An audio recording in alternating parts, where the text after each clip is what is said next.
Estrellas y Cartas, un show de podcastrología. Hoy presentamos Friedrich Nietzsche, Equilibrio al borde del abismo.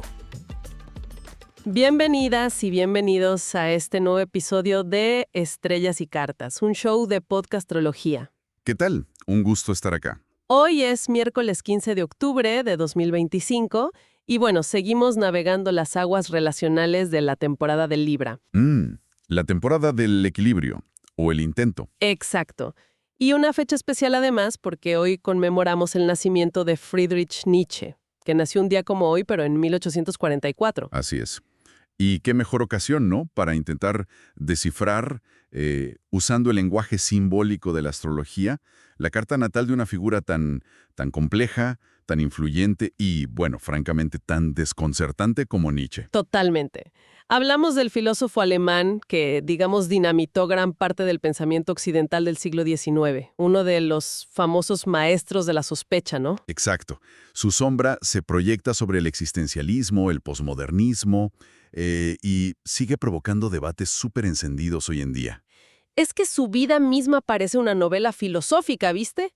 Una existencia marcada por una genialidad, fulgurante, una producción intelectual febril.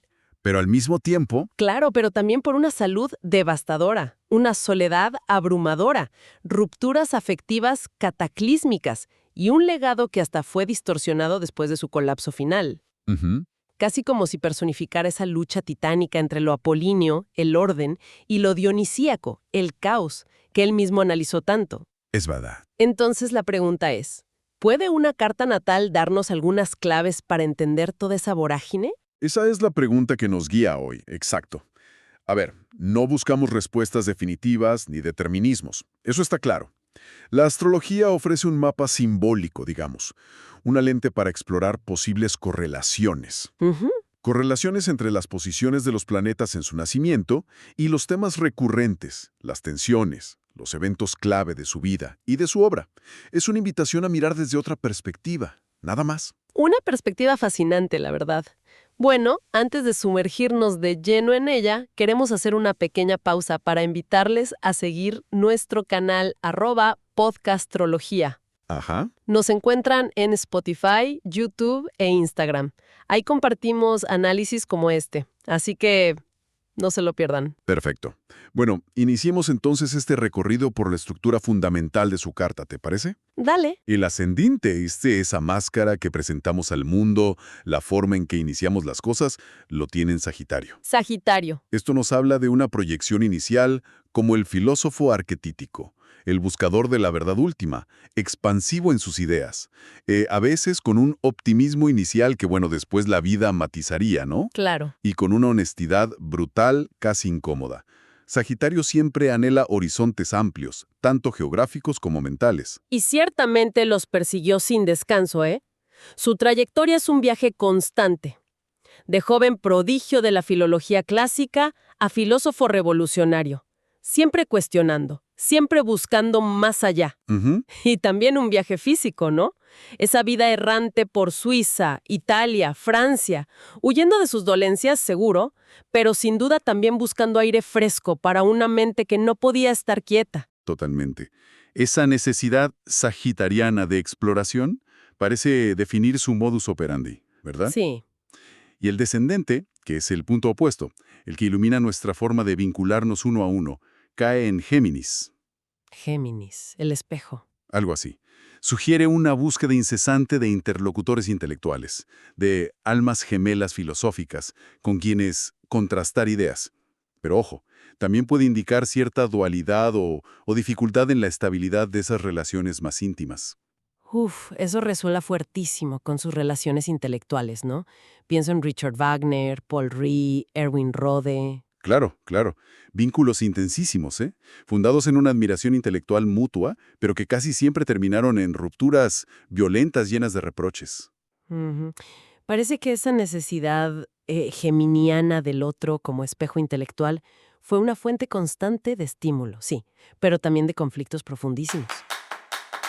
¿Te imaginas escuchar tu propia carta natal, como este podcast, pero hecho solo para ti? Eso es tu carta podcastral, Tu carta natal, en podcast. Así es, tal como hoy exploramos la vida de una personalidad a través de su mapa estelar, tú también ahora puedes escuchar tu propia carta natal, Es un servicio único en el mundo. Tu carta natal audible. combinando las nuevas tecnologías como la inteligencia artificial. y las más recientes interpretaciones astrológicas. Más la pasión por el podcasting. Unimos todo eso y tenemos una experiencia única. Tu carta podcastral. Solicítala en www.podcastral.com o búscanos en Instagram como Carta Podcastral. Tu carta natal. Como nunca la escuchaste. Exacto. Vayamos ahora al corazón de su identidad, el Sol. Lo encontramos en Libra Libra. y en la casa 10. El Sol representa nuestro propósito vital central, ¿verdad? En Libra, ese propósito está teñido por la búsqueda de equilibrio, armonía, belleza y justicia. Aunque bueno, su concepto de justicia fuera muy particular. Sí, bastante particular. Y la casa 10 es el escenario público, la carrera, la reputación, el legado. Ah, o sea que su identidad misma estaba ligada a cómo su visión de equilibrio y justicia se manifestaba, o más bien, era recibida en el mundo. Exactamente. Eso explicaría mucho de su preocupación constante por su obra y su recepción, ¿no? Totalmente. No era solo un deseo de fama, ¿viste? Era una necesidad intrínseca de que su búsqueda de una nueva forma de justicia intelectual, o de valores, eso es muy Libra, tuviera un impacto público, eso es casa 10. Claro. Pensemos en el nacimiento de la tragedia, por ejemplo. Su análisis de Apolo, el orden, la belleza libriana, y Dioniso, el caos, el éxtasis, es en sí mismo un intento de equilibrar fuerzas opuestas. Libra busca la síntesis, aunque sea a través de la tensión. Ujú. Y la ruptura con Wagner encaja ahí de manera casi perfecta, ¿no? A ver, La admiración inicial por el gran artista público, Solenten, pero el quiebre llega cuando Nietzsche percibe un desequilibrio fundamental, una injusticia, digamos, en la visión de Wagner. Su nacionalismo, su antisemitismo, claro. choca frontalmente con el ideal libriano que él, Nietzsche, proyectaba en esa relación. No era solo una diferencia de opinión, era casi una afrenta personal a su núcleo identitario. Exacto.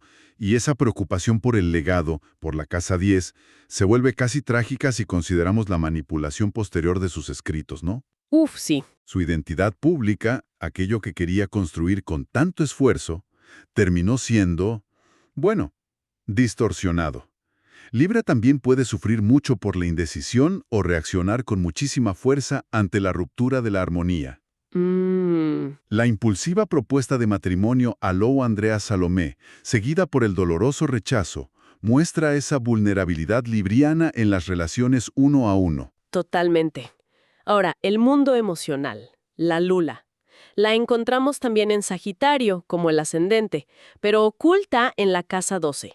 ¿Qué nos dice esto? La luna representa nuestras necesidades emocionales, nuestro refugio interior, ¿verdad? Ajá. Una luna en Sagitario necesita emocionalmente libertad, verdad filosófica, horizontes amplios. Hay una inquietud inherente, una dificultad para sentir arraigo, para echar raíces. Sí. Pero ubicada en la casa 12, que es el dominio de lo inconsciente, el aislamiento, la enfermedad crónica, los secretos, el sacrificio, esa necesidad emocional de libertad y verdad queda como sumergida, oculta, quizás incomprendida por él mismo o muy difícil de expresar. Eso es potente. Describe casi literalmente su vida errante después de dejar Basilea, ¿no? Sin un hogar fijo, esa sensación de no pertenencia. Y el aislamiento. Tanto físico, por sus terribles enfermedades, migrañas, problemas gástricos, la vista débil, como emocional. Él mismo hablaba de la soledad como el precio del genio. Claro. Es la luna en 12 una firma de ese aislamiento crónico, de esa conexión con el sufrimiento, casi como fuente de inspiración. Podría interpretarse así, sí. La casa 12 conecta con el sufrimiento colectivo, con lo que está oculto. Sus enfermedades lo aislaban, luna en 12, pero quizás también le daban acceso a capas más profundas de la experiencia humana, nutriendo su filosofía radical. Interesante. También es la casa de los secretos familiares y el autosacrificio. Su compleja relación con su madre y su hermana, quien finalmente lo cuidó y manipuló su legado. Bueno, Resuena mucho aquí. Uf, la hermana. Incluso esos rumores oscuros sobre confesiones en su lecho de muerte encajarían simbólicamente con esta posición lunar, ¿no? Lo oculto, lo no dicho. ¡Qué fuerte! Y mencionaste antes que el Sol en Libra y la Luna en Sagitario están en cuadratura, un aspecto de tensión. ¿Cómo se manifestaría ese choque interno? Bueno, es un conflicto fundamental entre su identidad pública y su mundo emocional oculto. Por un lado, la necesidad libriana, el Sol en 10, de conexión, de reconocimiento social, de armonía, de justicia pública. Ujú. Y por otro, la necesidad emocional sagitariana, la Luna en 12, de verdad absoluta, de libertad individual a cualquier costo, quizás incluso de retirarse del mundo para encontrar esa verdad. ¡Wow! Es la lucha entre querer ser entendido y aceptado y sentirse irremediablemente solo y diferente en su búsqueda radical. ¿Fue este conflicto el motor de su genio o la causa de su tormento? O las dos cosas, ¿no? Quizás ambas cosas, sí. Una tensión que se palpa en toda su obra y su biografía. A ver, profundicemos en cómo comunicaba esas ideas tan radicales. Mercurio, el planeta del pensamiento y la palabra. Está en Escorpio y en conjunción partil, o sea, casi exacta, con Plutón. Mercurio-Plutón. Plutón, el planeta de la transformación profunda, el poder, lo oculto, la destrucción, ambos en la casa 11, que es la de los ideales sociales, los grupos, las amistades. Mercurio-Plutón en Escorpio. Suena a una mente que no se anda con rodeos, para nada. Para nada. Describe un pensamiento que va directo a la yugular, penetrante, obsesivo, crítico hasta la demolición, fascinado por los temas tabú, el poder subyacente, la muerte de Dios, por ejemplo, la transformación de los valores morales. Ujú. La comunicación es intensa, magnética, capaz de revelar verdades incómodas, pero también con potencial para ser percibida como destructiva o incluso manipuladora. Y en Casa 11, este pensamiento se proyecta sobre los ideales colectivos, las amistades intelectuales y sus dinámicas de poder ocultas. Filosofar a martillazos, como él mismo dijo. Es la descripción perfecta, ¿eh? Exacto. No solo el estilo, sino los temas.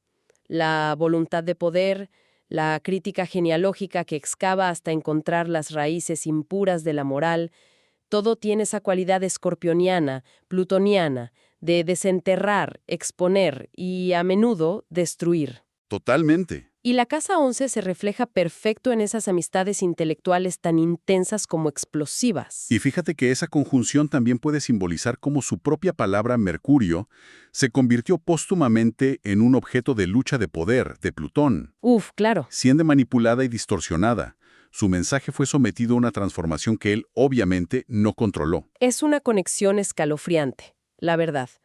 Y sus relaciones afectivas, más allá de lo puramente intelectual. Venus, el planeta del amor, los valores. También está en Escorpio. Y también en Casa 11. Otra vez Escorpio en Casa 11. Sí, indicando de nuevo intensidad, profundidad y transformación en amistades y amores, quizás con tintes posesivos. Pero lo crucial acá es que esta Venus forma una oposición directa con Urano. Venus opuesto a Urano. Urano, el planeta de la rebeldía, la libertad, lo inesperado, que se encuentra en Tauro, en la Casa 5. ¡Wow! Una oposición Venus-Urano. Eso suena a relaciones muy, muy inestables. Y Casa 5 es la creatividad, el romance, la autoexpresión. Exacto. Es una tensión eléctrica entre el deseo escorpiónico de fusión total, de vínculo intenso, Venus en 11, y la necesidad uraniana de romper cadenas, de libertad radical, de ser absolutamente único, Urano en 5.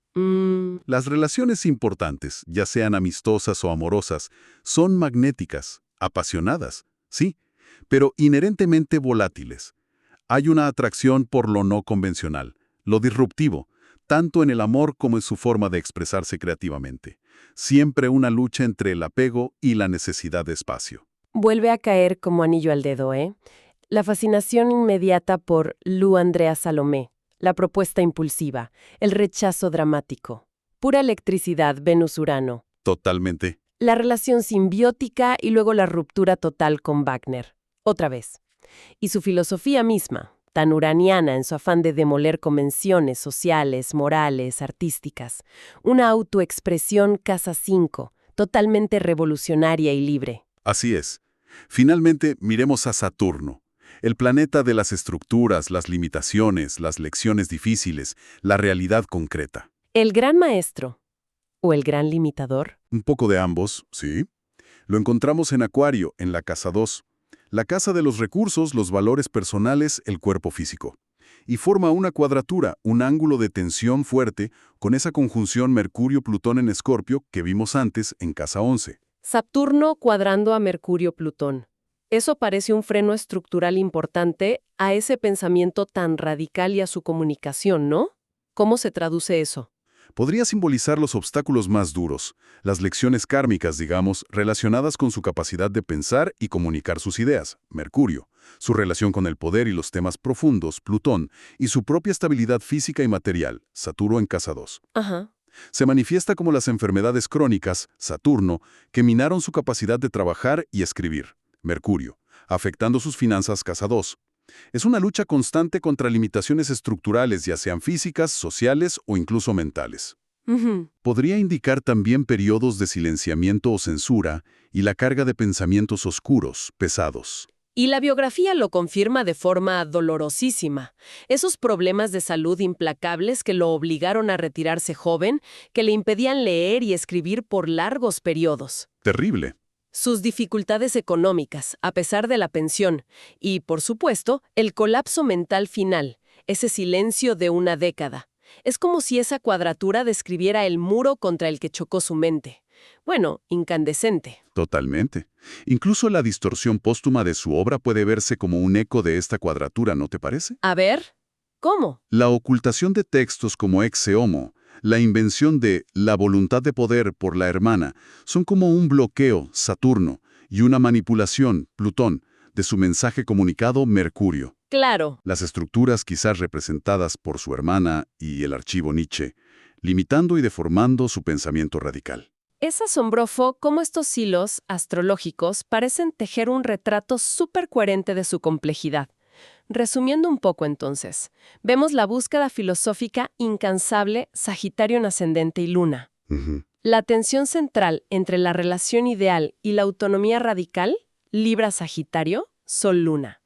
La identidad ligada al legado público, Sol en 10. Sí. La profunda soledad y esa conexión con el sufrimiento, Luna en 12.